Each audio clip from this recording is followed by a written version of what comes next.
అజ్ఞాతవాసం ముగిసింది. ముసుగులు తొలిగాయి. పాండవులిప్పుడు కేవలం అడవిలో అగచాట్లు పడ్డవారు కాదు, విరాట సైన్యం తోడైన మహారథులు. శాంతి కోసం చివరి ప్రయత్నంగా ద్రుపద మహారాజు పురోహితుడిని రాయబారిగా పంపాడు ధర్మరాజు. ఆ ముసలి బ్రాహ్మణుడు హస్తిన సభలోకి అడుగు పెడుతుంటే ముసాయిదా పత్రం కాదు, ముంచుకొస్తున్న మృత్యువు కనిపిస్తుంది. ధర్మపు గడప దాటి అధర్మపు గూటికి చేరిన శాంతి సందేశం.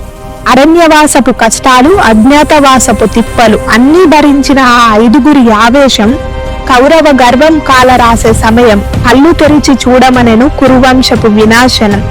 బాహుబలి భీముడి గద పగ తీర్చుకోవడానికి పరితపిస్తోంది.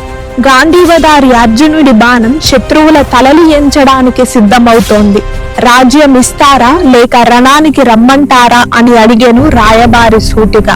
ధృతరాష్ట్రుడు వణికిపోతున్నాడు. భీష్ముడు మౌనంగా వింటున్నాడు. అప్పుడు రాయబారి తన గలం విప్పాడు. ధృతరాష్ట్ర మహారాజా, పాండవులు పిరికివారు కాదు. అరణ్యంలో వారు ఆయుధాలు దాచారు తప్ప ఆవేశాన్ని కాదు. 12 ఏళ్ల వనవాసం, 1 ఏడాది అజ్ఞాతవాసం మాట తప్పకుండా ముగించారు. ఇప్పుడు వారు కోరుకుంటోంది కేవలం వారి పాలు. ధర్మంగా వాటా ఇస్తారా లేక కురువంశాన్ని వల్లకాడు చేస్తారా? 5 సింహాల ఆకలి తీర్చడం నీ చేతుల్లోనే ఉంది అని. అప్పటిదాకా ఆగిన కర్ణుడు ఒక్కసారిగా లేచాడు. 13 ఏళ్లు గడవలేదు, మళ్ళీ అడవికి వెళ్ళండి అని అహంకారంతో నవ్వాడు. దుర్యోధనుడు ఆ మాటకు వంత పాడాడు. శాంతి రాయబారం రణబేరిలా మారింది. దూత వెళ్ళిపోయాడు, కానీ సభలో భయం వదిలి వెళ్ళలేదు.